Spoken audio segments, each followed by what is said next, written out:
tahun sudah 2025, tapi ternyata masih ada sekelompok purnawirawan dan politisi yang pikirannya nyangkut di tahun 2014. Mereka ini kayak aplikasi yang belum diupdate, lemot, ngadat, dan sering error pas baca konstitusi.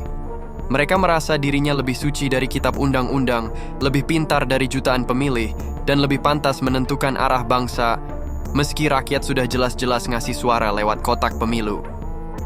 Dan sekarang, mereka menggulirkan wacana pemakzulan Gibran. Serius? Ini bukan gerakan penyelamatan demokrasi, ini lebih mirip sandiwara politik yang naskahnya ditulis pakai tinta dendam. Latar belakangnya, karena belum bisa move on dari Pilpres kemarin. Kalau pemilu cuma dianggap sah saat menang, LH terus.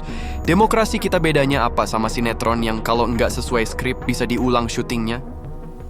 Perlu kita ingat, Gibran itu bukan tokoh dadakan yang nongol dari semak-semak politik. Dia bukan hantu yang tiba-tiba muncul saat lampu mati. Kehadirannya adalah hasil kompromi panjang ketika koalisi Prabowo bingung cari sosok wakil yang bisa diterima semua pihak.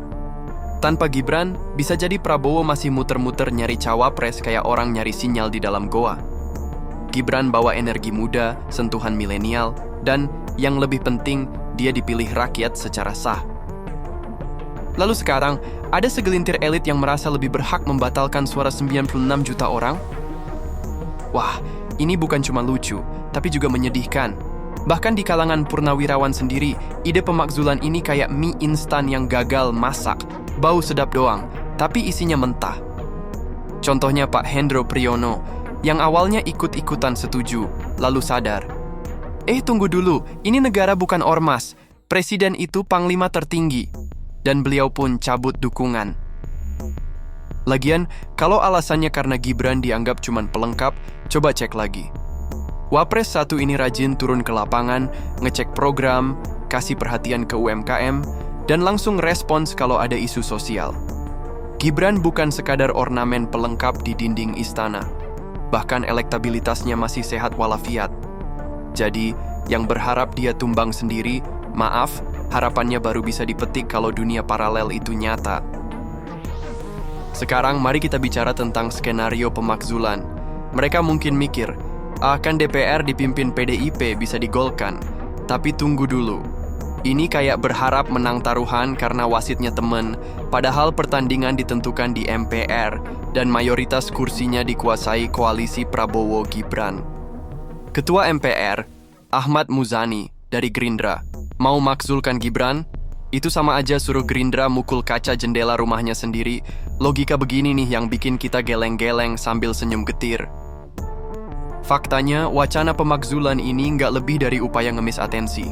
Mereka tahu surat itu nggak bakal kemana-mana, tapi ya siapa tahu bisa dapat headline di media atau trending di Twitter semalam. Kayak bikin status galau pas ditinggal mantan, walau tahu nggak bakal dibaca juga.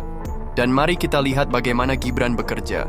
Bukan cuma foto-foto di Instagram atau tampil di berita, tapi program nyata, ketahanan pangan, pemberdayaan ekonomi lokal, komunikasi langsung dengan masyarakat. Kalau ini dianggap kegagalan, maka standar suksesnya mereka pasti cuma bisa dicapai sama superhero Marvel. Prabowo sendiri jelas-jelas dukung Gibran 100%. Bukan cuma di depan kamera, tapi juga di belakang layar, dengan pembagian peran yang strategis. Jadi, anggapan bahwa Gibran itu beban? Wah, ini kayak bilang nasi goreng itu nggak penting dalam menu warteg. Ngaco. Tahu jadi apa motif di balik pemakzulan ini? Konstitusi? Bukan. Penyelamatan negara? Bukan juga. Ini soal ego. Soal gengsi yang tergores karena kalah. Dan mereka pikir bisa membalik realita dengan surat sakti yang diketik sambil kesal. Tapi sayangnya, sistem negara ini bukan kayak grup WhatsApp keluarga yang bisa left scene begitu aja. Ada konstitusi, ada proses, dan ada realitas politik. Mau makzulkan? Buktiin dulu ada pelanggaran hukum atau pengkhianatan. Sekarang Gibran melanggar hukum apa? Nyolong gorengan? Jelas nggak ada. Jadi, usulan ini sudah gagal bahkan sebelum di-print, mereka mungkin bakal ganti taktik. Mainin isu agama, kesenjangan, atau narasi pengkhianatan. Tapi rakyat sekarang enggak semudah itu dikelabui. Masyarakat udah lebih pinter, tahu bedanya kritik dengan fitnah, dan bisa bedain mana fakta, mana karangan pengantar tidur. Kesimpulannya sederhana, Prabowo Gibran adalah pemerintahan yang sah, dipilih lewat mekanisme demokrasi yang legal dan terbuka. Kalau tidak suka, silakan tunggu 5 tahun lagi dan menangkan pemilu berikutnya. Tapi jangan jadikan konstitusi sebagai ajang curhat elit yang belum bisa menerima kekalahan. Kita harus jaga demokrasi dari permainan picik. Negara ini bukan panggung sandiwara elit yang doyan kudeta gaya baru.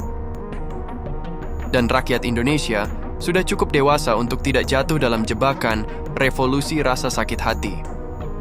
Jadi, kepada mereka yang masih bermimpi bisa gulingkan Gibran dengan surat dan sensasi, satu pesan saja. Lebih baik upgrade logika politik dulu sebelum bicara soal konstitusi. Pertarungan belum selesai, tapi garis finish sudah tampak di ujung tikungan. Demokrasi kita bukan sekadar bertahan, tapi sedang mencetak skor telak. Pemerintahan sah tetap berdiri kokoh, sementara para pengganggu mulai tergelincir dalam jebakan yang mereka gali sendiri. Kalau ini lomba akrobat politik, mereka sudah salto terlalu banyak dan mendarat di kubangan kekalahan. Sejak awal mereka memang susah move on. Pemilu selesai, suara rakyat sudah berbicara, tapi yang kalah malah terus cari celah. Seolah-olah Indonesia ini kerajaan fiktif yang bisa diguncang hanya dengan surat protes atau upaya kudeta konstitusional. Padahal, semua jalur hukum sudah dilalui. Mahkamah Konstitusi, Bawaslu, bahkan PBB tak menemukan bukti kecurangan. Apalagi yang dicari? Prabowo Gibran menang dengan 58% suara. Itu bukan tipis, itu tebal seperti buku kamus. Gibran pun tak diam-diam amat. Dari urusan logistik beras sampai diplomasi dagang, ia sudah membuktikan bisa bekerja. Jadi kenapa masih ribut? Sederhana. Ada yang masih dendam politik. Ada partai yang kehilangan akses kekuasaan, ada elit yang frustrasi karena meja belakang mereka sudah dilipat. Bagi mereka, kalau bukan kelompoknya yang menang, maka negara harus dijatuhkan. Padahal ini demokrasi, bukan sinetron balas dendam. Mereka kini mulai menyerang dari dalam, mengangkat isu receh, memelintir kebijakan, dan menyulut polemik yang tak menambah satu butir nasi pun ke meja rakyat. Stabilitas nasional dikorbankan demi ego kelompok. Tapi mereka lupa, rakyat kita sudah bukan rakyat tahun 1998. Sekarang zamannya 6 kali pemilu, bukan 6 kali ganti presiden dalam setahun. Masyarakat kita makin pintar, bisa bedakan antara kritik konstruktif dan kelakuan bocah ngambek di forum politik. Pemerintahan sekarang kerja serius. Harga bahan pokok turun, infrastruktur ngebut, Papua mulai tenang. Tapi di sisi lain, para pengacau malah sibuk tebar hoax, menggelar rapat-rapat absurd, dan merancang drama politik seperti sutradara yang kurang job. Sementara pemerintah mengurus rakyat, mereka malah sibuk ngurus perasaan kalah. Sekarang kita sampai pada persimpangan penting. Jalan pertama, dukung pemerintahan sah, beri ruang untuk bekerja, dan awasi dengan bijak. Jalan kedua, terus ganggu dari pinggir lapangan dengan agenda-agenda busuk. Tapi ingat, sejarah sedang mencatat. Siapa yang membangun, siapa yang merusak. Pilihannya ada di tangan kita masing-masing. Buat kalian yang masih ngotot tidak terima, sudah saatnya sadar diri. Anda kalah, dan tidak semua kekalahan bisa dicuci dengan framing di media sosial. Demokrasi itu bukan alat balas dendam. Energi Anda akan lebih bermanfaat kalau dipakai membangun jembatan, bukan menggalang petisi yang isinya curhat politik. Kepada rakyat Indonesia, tetaplah cerdas dan kritis. Tapi jangan mudah terpancing provokasi murahan. Pemerintahan ini akan terus bekerja. Yang waras ikut bangun, yang nekat mengganggu, akan tersingkir oleh roda sejarah. Demokrasi ini terlalu mahal untuk dibayar dengan ambisi pribadi. Yang paling ironis, mereka yang paling sering teriak soal demokrasi, justru kini jadi dalang utama dalam upaya pembunuhan karakter demokrasi itu sendiri. Setiap hari muncul varian baru dari virus politik mereka. Dari isu pemakzulan, nepotisme, sampai narasi pemerintahan tidak sah. Semua dimasak dalam satu wajan propaganda. Kritik terhadap Gibran pun makin absurd. Mulai dari keluarga, gaya bicara, sampai huruf kapital pun jadi bahan. Ini bukan oposisi, ini stand-up comedy yang gagal lucu. Politik identitas versi baru diputar lagi. Sentimen agama dicolek, isu SARA dipoles, semua demi memecah belah.